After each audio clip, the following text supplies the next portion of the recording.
যদি আপনি জেনা থেকে বেঁচে থাকতে পারেন, আল্লাহ পাক আপনাকে সাক্ষাৎ মৃত্যুর হাত থেকেও বাঁচাতে পারেন। এটা আমি এমনি এমনি বলি নাই, আমি দলিল দিচ্ছি। জেনা এমন একটা পাপ, যেই পাপ থেকে যদি কোনো যুবক নিজেকে বাঁচাতে পারে, আল্লাহ পাক তাকে সাক্ষাৎ মৌতের হাত থেকেও বাঁচাতে পারবে ইনশাআল্লাহ। কিভাবে?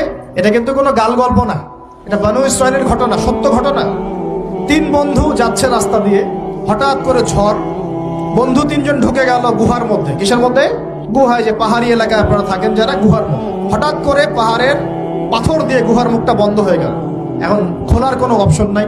সবাই বলছে এখন 3 জন, এখন তো আমরা বের হতে পারবো না, সবাই সবার নেক আমলের ওসিলা দিয়ে আল্লাহর কাছে দোয়া কর। কিসের ওসিলা দিয়ে?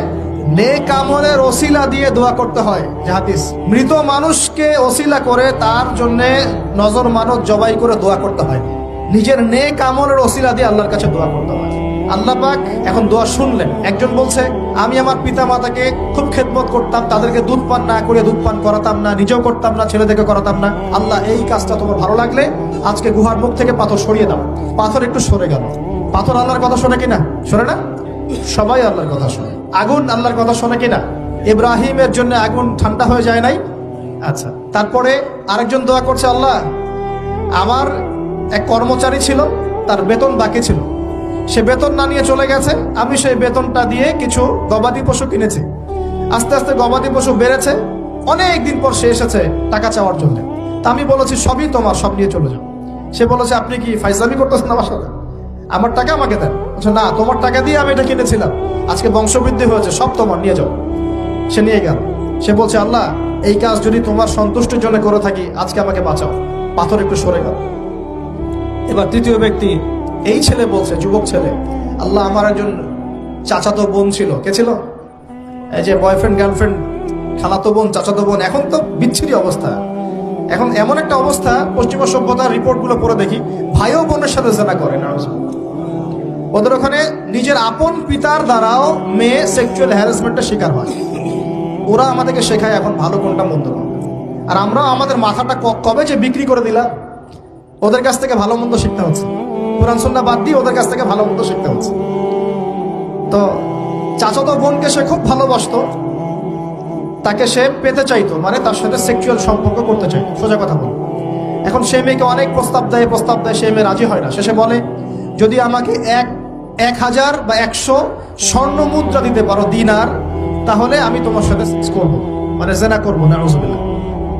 তো সেই ছেলে অনেক কষ্ট করে এই টাকাগুলো বা এই দিনারগুলো অর্জন করে, কামাই করে, দিন রাত পরিশ্রম করে, ঠিক আপনারা যেমন করছেন আর। তো এরপর সে তার স্বর্ণ মুদ্রা দেয়, দিয়ে বলে যে এখন আমাকে আমার কাজ করতে দাও। তখন সেই মেয়ে রাজি হয়। ঠিক যে মুহূর্তে তারা সেক্সুয়াল সম্পর্কটা করবে, ঠিক ওই মুহূর্তেই এই মেয়ে বলে ওঠে, হে আল্লাহর বান্দা, আল্লাহকে ভয় করো।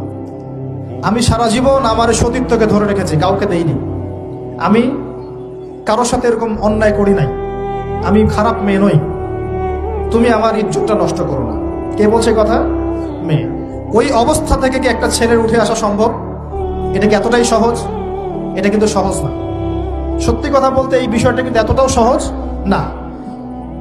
যারা অবিবাহিত তারা হয়তো বুঝতে পারবে না, বিবাহিতরা বুঝতে পারছে। তো ওই অবস্থা থেকে সেই টাকাগুলো না নিয়ে সেই স্বর্ণ মুদ্রা মেয়েকে দিয়ে ওখান থেকে সেই ছেলে উঠে আসে আল্লাহর ভয়ে। সে এখন গুহার মধ্যে আটকা পড়েছে, আল্লাহকে বলছে, আল্লাহ, ওই দিন ওই কাজ যদি তোমার সন্তুষ্টির জন্য করে থাকি, আজকে আমাকে মৃত্যুর হাত থেকে বাঁচাও। সমস্ত পাথর ধপধপ করে সরে গেল গুহার মধ্যে। এটা কিন্তু কোনো গাল গল্প না, এটা বনু ইসরাইলের ঘটনা, সত্য ঘটনা। এই হাদিস থেকে আমি আপনাকে দলিল দিচ্ছি যে যদি জেনার মতো পাপ থেকে আমি সরে আসতে পারি, সাক্ষাৎ মৌত থেকে আল্লাহ বাঁচাতে পারে।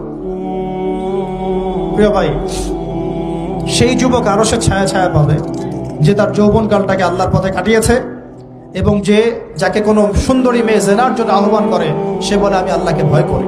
আমরা তওবা করি, আমরা কোনো প্রকার জেনার পাপে যাব না ইনশাআল্লাহ। যদি হারাম কোনো সম্পর্ক থেকে থাকে, আজকেই এই নাম্বার ডিলিট করে ফেলতে হবে। আল্লাহ পাক তৌফিক দেন। ডিলিট করার আগে আবার ফোন করে বলেন না যে আজকে থেকে আর কথা বলবো না, তাহলে এই কথা আর কোনোদিন শেষ হবে না। একবারই বন্ধ, ডিসকানেক্টেড। কার জন্য? আল্লাহর জন্য। এবং এটা করার পরে আল্লাহকে বলতে হবে, আল্লাহ, শুধু তোমার ভয়ে এবং তোমার সন্তুষ্টি পাওয়ার জন্য আমি জেনা থেকে বেরিয়ে আসলাম। আল্লাহ তুমি আমাকে হেদায়েত দাও, ঈমান দাও, আমল দাও এবং তোমার রাস্তায় আমাকে বেহিসাব রিজিক দাও। এবং নেককার কুমারী, নেককার প্রেমময়ী, তাকওয়াবাদ, মুত্তাকি একজন স্ত্রী আল্লাহ তুমি আমাকে দান করো। ইনশাআল্লাহ আল্লাহ পাক আপনাকে দান, আল্লাহ পাক দান। আল্লাহ পাকের জমিন প্রশস্ত, আল্লাহর হাত প্রশস্ত। আল্লাহর হাতকে সংকীর্ণ মনে করবেন না, আল্লাহর জমিনকে সংকীর্ণ মনে করবেন না। আল্লাহ পাক যাকে ইচ্ছা বেহিসাব রিজিক দিতে পারে ইনশাআল্লাহ। আল্লাহ পাক আমাদের সবাইকে বেহিসাব রিজিক দান করুন বলি আমিন।